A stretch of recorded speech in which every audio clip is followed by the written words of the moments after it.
In this series, we'll talk about what is this keyword and what are the implementations of this keyword in Java. Let's start.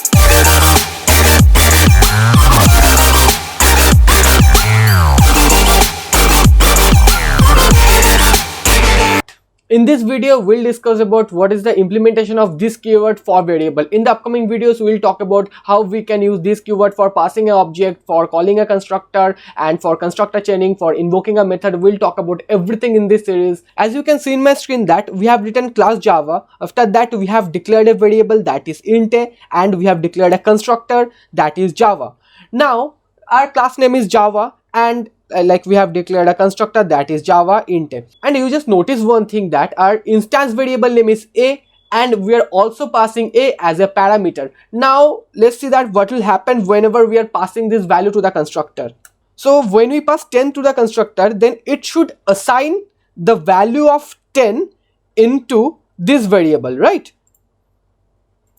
Yeah, so whenever we are passing this 10 to this constructor, this 10 value should be assigned into this variable, this instance variable. But let's see that what will be the case. So you just pause this video and write in the chat box that what will be the expected output. So here we are printing the value of a. Now let's see that what will be the output. The output will be 0. So why the output will be 0? So we are passing a over here, and the variable name of our instance variable are same. So our compiler will get confused that which value it should initialize. For that, we have to use a special keyword, that is this. And this keyword will refer to the properties of the current calling object. So what are the modifications that we have to perform? We have to perform this dot a. So whenever you are passing this a over here, so this keyword will refer to the properties of your instance. So if you modify your program like this, then you will get the expected output. Now if you print the value of a, then 10 will be printed. As you can see that this dot a is referring the properties of your instance. So this portion will be assigned to this variable. So I hope this portion is clear. So why we can use this variable and how this variable refers to the current calling object. Let's start with hands-on. As you can see in my screen that public class hello is written over there, and within that we have written public static void main. Now what we'll do, we will declare an instance variable that is a, and we'll declare a constructor that will be hello, and within that we'll pass a parameter and the argument will also be a, and we'll just write a equals to a. Within this portion we'll create the object hello obj equals to new hello.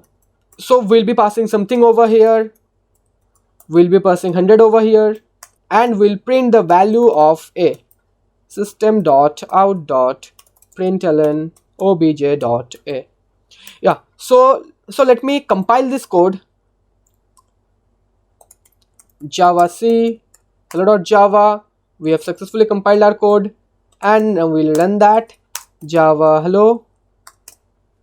As you can see that we are getting 0 over here. Now what are the modifications that we have to perform? We have to write this here. So what this keyword will do, it will refer to the current calling object. Now let me compile it again. Java C hello.java and Java hello. See, we are getting the output. As you can see that after using this keyword, we are getting the output in our console, and this keyword is initializing the value of a in its own object. So I hope this portion is clear, that how to use this keyword in Java for a variable. So in my upcoming videos, we will talk about that how we can use this keyword for method invoking, constructor invoking, and it has several use cases. We'll talk about everything in this series. See you in the next video.